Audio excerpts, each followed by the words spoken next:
Ça c'est Youssou Ndour.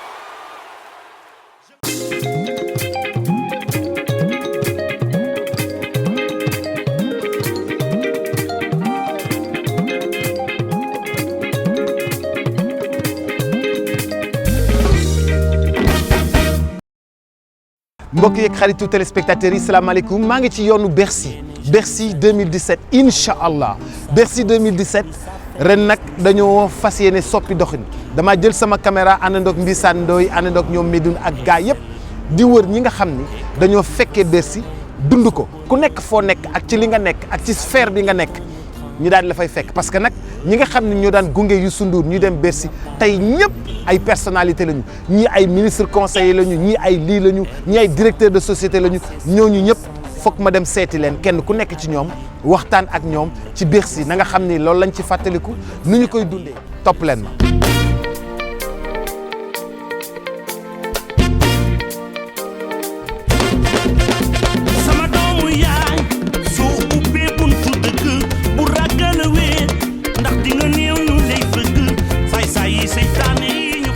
mbokk yeeg xaritu téléspectateurs yi salaamaaleykum ci yoonu Bercy dañuy daje ak ay figures emblématiques yu Sénégal ak de grandes personnalités yoo xam ni dañu dund Bercy yëpp dund ko ak Youssou Ndour le 18 novembre bi di ñëw ñu ab yoonu li nga xam ni moom moo di Accor Hôtel Arena Paris Bercy Youssou Ndour war fa def spectacle bu mag a mag a mag a mag a mag Youssou Ndour sax fi ñuy wax ak yéen mi ngi soog a jot raaye bu mag boo xam ni impérial Hitachi moo ko jox foofu nga xam ni moom moo di ca foofu nga xam ni moom la ñuy wax Japon ñu ko ci ndokkale may dalal ci yoonu Bercy bi nga xam ni moom la ñu emprunté ki nga xam ni moom moo di le président Mbagnick Diop du président mouvement des entreprises du Sénégal waaye affectueusement moom mooy président wu ñëpp ndax ñëpp président lañ koy wax président maa ngi lay nuyu.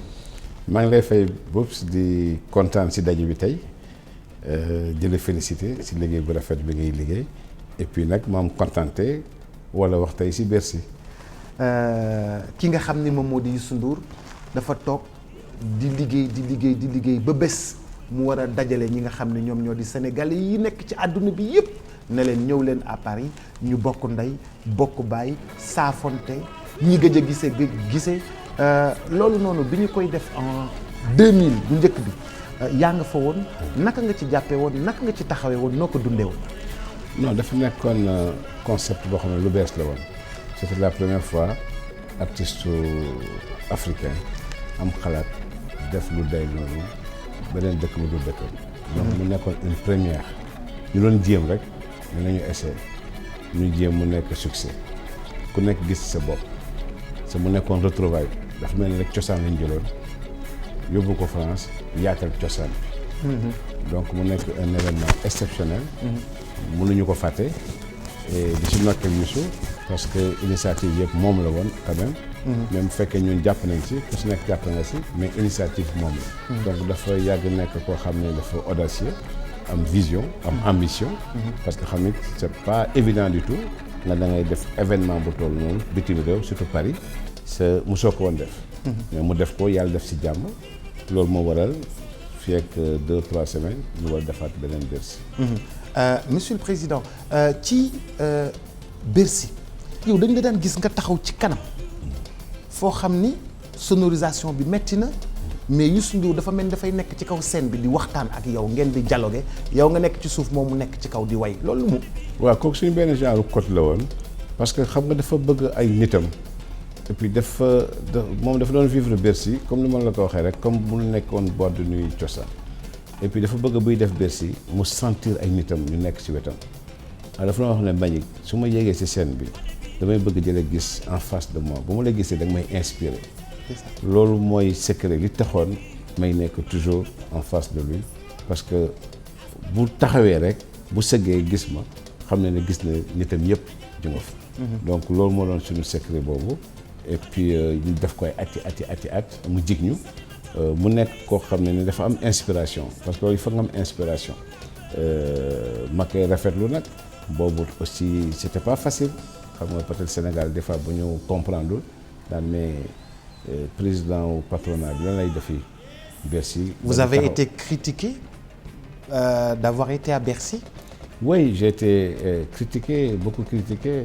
Le fait, justement, de partir sur Bercy, d'être avec Youssou N'Dour sur Bercy, on me disait que, entre guillemets, ton rang ne te permet pas d'être là-bas parce que c'est un concert, c'est pour la diaspora, c'est pour les jeunes, c'est pour ceci, cela. Mais moi, je n'ai pas vu cet aspect-là.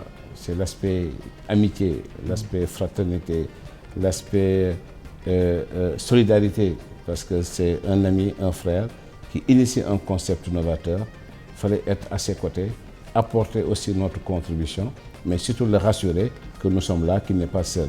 Donc c'était un peu, c'est surtout ça qui faisait que, malgré des fois un emploi du temps chargé, je faisais un aller-retour sur Paris. Je quittais Dakar le vendredi, j'étais à Paris le samedi matin, Bercy c'était le soir, et le dimanche je repartais pour être au bureau le lundi. Mais ça, c'était des sacrifices par amitié, par devoir aussi, je dirais même par obligation, parce que je pense que l'amitié est sacrée et il faut être présent lorsqu'on a besoin de ça. Dans ce grand concept-là, où tous les artistes africains sont là, ça c'est un. Deux, mais les médias du monde se déplacent pour voir Youssou N'Dour, et j'ai vécu avec lui des instants où de grandes chaînes de télévision font la queue pour avoir une petite 2 ou 3 minutes, une petite interview de Youssou N'Dour. Et vous l'avez vécu ça avec lui à Bercy? C'est ça. Parce que vous avez accès à la loge de Youssou N'Dour, vous. C'est ça, parce que Youssou, c'est... Oui, et cette loge-là, comme je dis, c'est une loge sacrée, et surtout, on est là à quelques minutes. C'est comme un boxeur, un champion du monde qui va sur le ring. À ce moment-là, il est concentré, mais il a besoin aussi toujours d'être rassuré. Tu vois, il faut le gonfler à bloc et tout. Et Youssou, c'est un phénomène.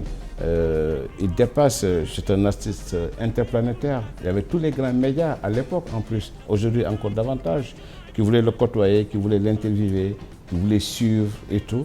Et pour nous, c'est une fierté de voir un garçon de la Médina gravir les échelons et être au top du monde médiatique, du monde artistique. Donc on ne pouvait que lui en être reconnaissant, en l'encourageant, en étant là. Et Youssou a toujours été un phénomène. C'est pour le Sénégal un don de Dieu. Des fois je me dis que les Sénégalais ne mesurent même pas ce que l'on a avec lui, parce que c'est une personne exceptionnelle. Je pense que chaque génération, il y en a une ou deux exceptionnelles. Et lui, il a transcendé les générations. Il a fait danser ceux qui ont aujourd'hui 60 ans, ceux qui ont 50 ans, ceux qui ont 40 ans, ceux qui ont 30 ans, ceux qui ont 20 ans. Aujourd'hui, vous voyez au CICES, vous voyez des jeunes de 18 à 50 ans ou de 18 à 60 ans. Donc il a réussi quelque chose d'exceptionnel, c'est de transcender des générations et de faire danser au moins 5 à 6 générations. Président, au-delà du spectacle, au-delà de la personnalité de l'artiste, tout le Sénégal, bi nga xam ni moom lay yóbbu foofu, médias yi topp ko, sites yi topp ko, ñëpp topp ko, ñëpp ñoo fekkee. Yow en tant que chef d'entreprise, kuy liggéey ci ay tourisme ak yooyu, loolu jagle de même ministère bi bu jógee mënul loolu pour yóbbu loolu le tour du Sénégal. Parce que dafay jaay Sénégal. Le fait que muy organiser Bercy au cœur de l'Europe mooy Paris, nit ñi jóge fu nekk, ñii Suisse, ñii Belgique, ñii Hollande, ñii États-Unis, ñii Angleterre, fu nekk, c'est le Sénégal. C'est le Sénégal qu'on vend. Il vend le Sénégal.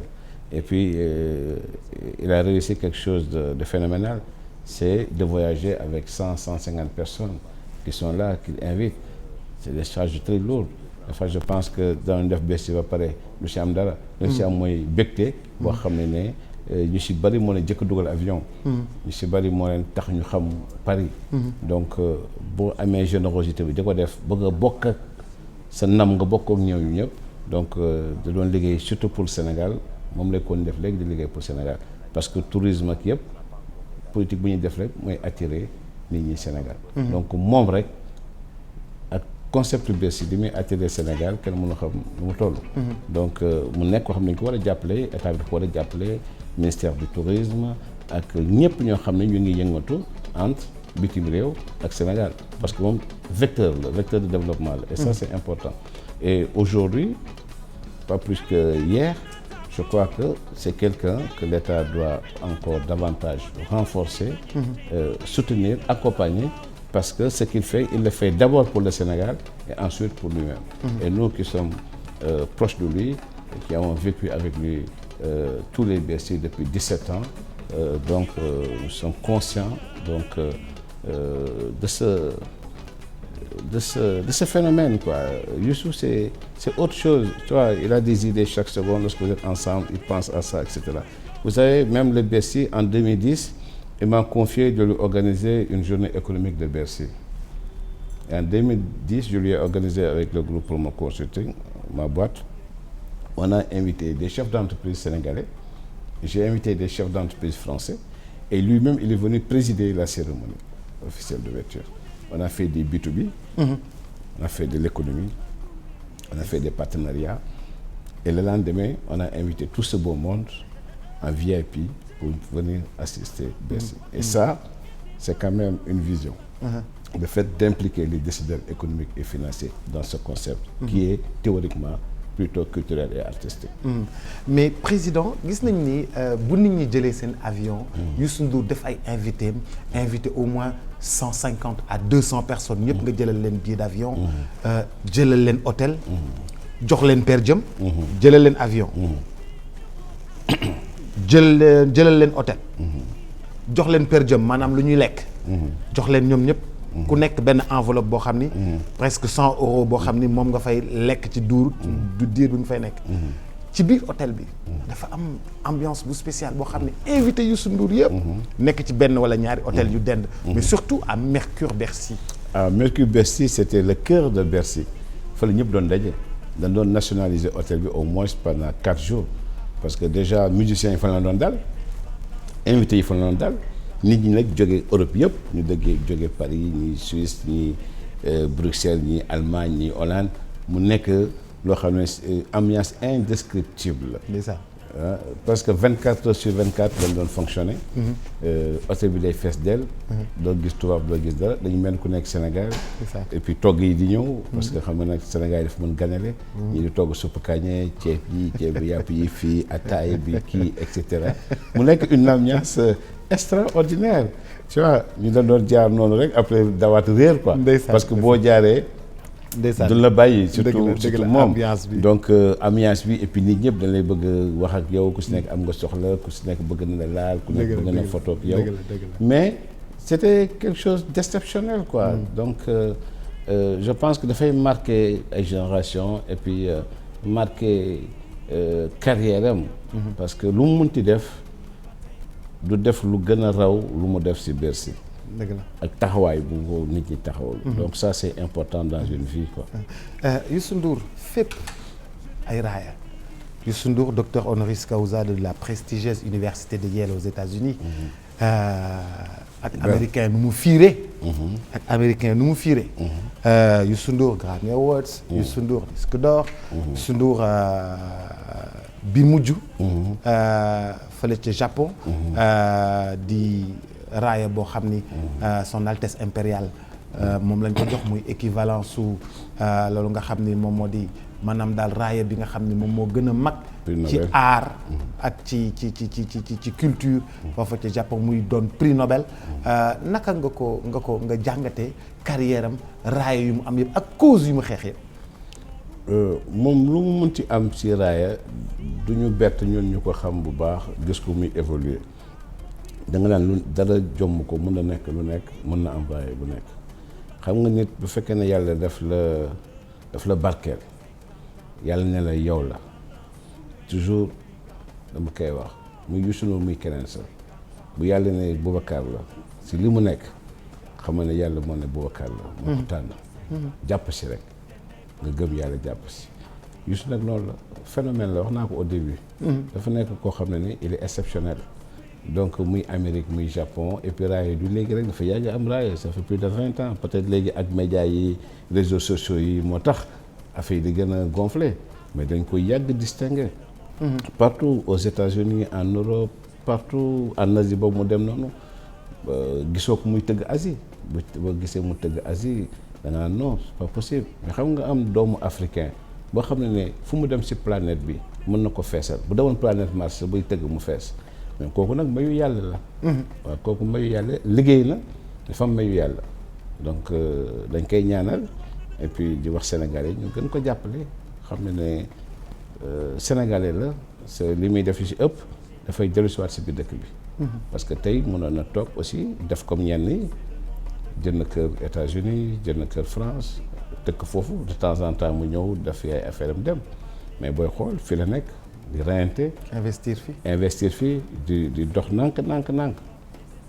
maa ngi fàttaliku ko yàgg na boobu amagul woon média ak yooyu ma wax ne man dama bëgg vraiment dugg si presse bi quoi bëgg nekk un grand patron de presse su may gis léegi affaire yëpp ma ne pourtant si avion lañ nekkoon benn jour ma dama wax loolu nga xam ne ambition ak gis-gis dafa am solo. tey il est un très grand patron de presse. loolu yëpp nag vision la parce que mënoon a jël xaalisam dem feneen kenn du ko wax dara. mais tey il a plus de 450 employés. donc dafa 10. ñun ñu amee ay 150 employés rek bu phénomène di ñëw dañuy commencé di xoox. waxuma nag nga yore 3 fois plus. donc loolu yëpp sant si yàlla la. parce que peut-être il y a 30 ans xalaatuñu woon loolu xalaatuñu woon peut-être yegg si fii nu yegg si. mais ku si nekk ak yoon bi nga jaar rek yàlla sutural la si may la si ay ndam. donc mu nekk koo xam ne dañ ko war a encourager ñaanal ko yàlla si Bercy bi ñu dem mu dugg seeg bismillaahi rahmaani rahiim génn si alhamdulilah yàlla may ko si ndam comme ndam yu ñu mus a am yëpp si Bercy mu suñu def Bercy jaarul yoon donc lu ma doon jaaree xam naa ne moom lay jaaree ren si ñun dañuy def lépp aussi ba fexe même bu doon 24 heures la ñuy def dañ dem Paris incha allah taxaw si wetam encourager ko. ne ko sa xaritu démb yi barkaat démb yi ñu ngi fi ñu ngi lay jàppale ñu ngi nii sa wet di la encourager di ko féliciter et puis di wax Sénégal yëpp nañ ko ñaanal nañ ko féliciter parce que du nekk lu yomb lu diis la peut-être booy gis ni Youssou Ndour rek da nga naan bon il a l'habitude ak yooyu mais non stress bu metti la trac bu metti la pression bu metti la da ngay yàkkamti dund ko ba génn si bu ñuy waaj a commencer balu football la yore di football ci loge bi waaw yooyu yëpp balu football di tël rek. yooyu pour décompresser la. parce que c'est une pression. c'est une pression terrible. xam nga dem affronter des milliers de personnes. 20 000 yu jógee 4 coins 5 coins du monde ñëw pour yow nga xam loolu xam ne ñu ngi lay seetaan des centaines de millions de personnes aussi ñu ngi lay seetaan en direct. C'est pas facile ak loo mënti nekk ak koo mënti nekk il faut nga am benn stress ak benn pression mais moom il réussit à dominer. bu xasee bu dugg ba benn morceau jaar rek il est dans son élément. tu le sens qu'il est dans son élément. peut-être première minute de track yi mooy si doog a yegg si scène bi ak yooyu. ça va durer 3-4 minutes. après il est dans son élément. et tu vois il peut faire 20 c'est rare qu'un artiste puisse faire 20 25 30 35 morceaux dans une soirée. kooku il faut nga am mayu yàlla. comme daal la ko wax. c'est le grand bal. c'est le grand bal. c'est le grand bal. donc ñuy ñaan yàlla ñu mën di ko defaat encore des dizaines et des dizaines d'années ci kanam et puis toujours ñu ci am succès. en tout cas kontaan naa Boubacar nga ubbee donc seen rubrique bi ci man parce que sama xarit la Sénégal yëpp xam na ko. dëgg la. ba nga xam ne moom moo siiwaloon souche bi. léegi président rek la may wooye depuis 10 ans. depuis 10 ans dama ne ko waaye léegi nag ay pas la ñu affaire souche yooyu dañ ko bàyyi kii. mun a wax nga dëgg. bu waxee Magic rek. Magic président. mais yooyu yëpp dañ siy sant yàlla. parce que yàlla moom mooy maye. mais est-ce que xam nga ni ci wayu Bercy yëpp yaa ngi ci. weeru Bercy yëpp moom mos na ma ko yëpp sa tur a ngi ci. yëpp nee na ma Magic li ma la woy mosuma ko woy kenn te du ma ko woy kenn. ndeysaan xam nga loolu rek. day amul prix. amul prix tu vois parce que yëpp affection bi la. et puis xam ne aussi dama ko yéene. parce que moo def sacrifice yu bari. pour taxaw si wetam. ndeysaan. avant Bercy pendant après par amitié. waaw du moon xaar dara lu jógee si moom ñëw si man. lépp lu mu ko defar rek mu ko defar par amitié. ndeysaan. parce que gëm li muy def gëm ko ba léegi li muy def parce que boo gëmul nit ki li muy def mënu leen cheminer ensemble. mais wax naa la ko c'est quelqu'un qui a de l'ambition qui a de la vision quelqu'un qui est structuré qui est très méthodique. et donc c'est l'organisation et la méthode boo boolee ñaar ñooyu yàlla bu la sutura da ngay dem. incha allah merci beaucoup président mais balaa ñuy dem ban morceau ban titre il y en a au moins plus de 200 titres dans Bercy le live. Ban titre moo la gën a marqué ci lu Youssou Ndour way yëpp ca Paris Bercy. Gagnol j'aime bien Gagnol parce que lu mu tënk dafa bari. Gagnol moo ma gën a neex si Bercy mais si répertoire Youssou Ndour bi ma si gën a neex mooy Womat. parce que Womat dafa tënk yëpp. Womat mooy xale bi ànd ak nag bi. waaw mu yéegee nag bi ñu ne ñii ñoo dof waay mbaam bi. waaw tax ñuy yéeg mbaam bi. waaw bu góor gi wàccee bàyyi xale bi yéeg bu ñu rombee ñu ne mais. góor gi moo ñàkk xel. wala xale bi mooy dof ma tamit na muy ànd ak ku mag bu defee inverse bi. boo defee lii ñu ne la lële. nga def lële ñu ne la ok si yow li ngay def moo gën ñoom ñu ñuy def. c'est toujours ñu ngi sa ginnaaw. di wax lu rafet. waaw donc morceau boobu dafa tënk lu bari quoi. ndeysaan waaw je l'adore mais Gagnol nag. dans l'action de Bercy. c'est mon morceau préféré. parce que day fekk Bercy tàng ambiance bi. mu dugal Gagnol. une belle reprise. une très belle reprise ci lay way le directeur de Sedima. c'est le Pape Babacar Ngom. ak jabar ji.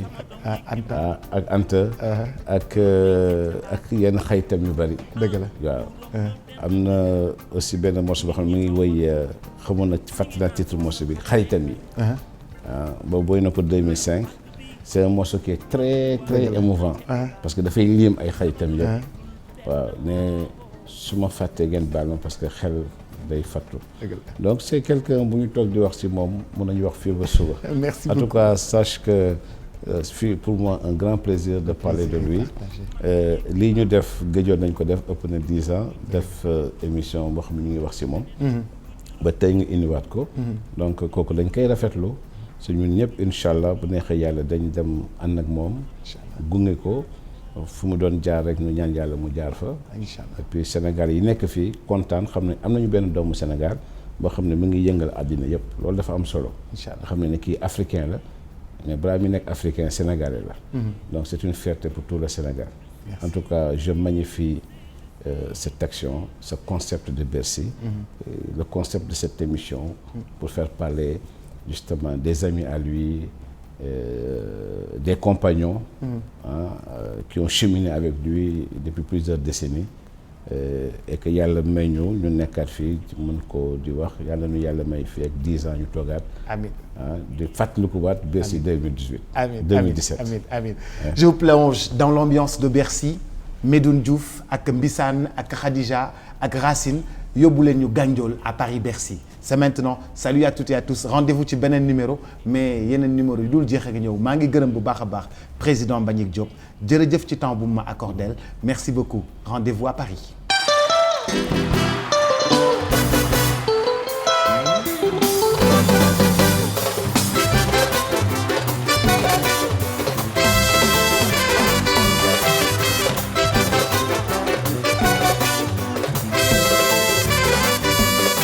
Gagnol yaram nga des neelo barka takku dara jaay wàllu wee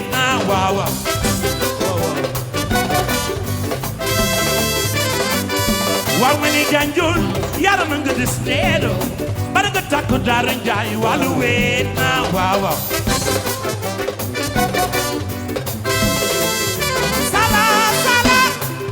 sala mag danguraan jaay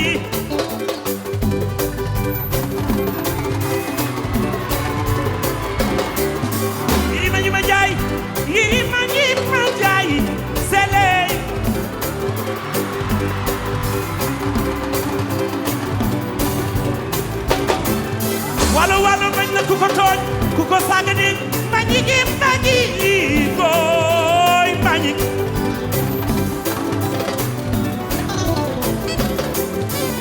looloo tax ma ni Gagnol yaram nga des teelo barka takku dara jaay wàllu wee waaw yes sir.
Ça c'est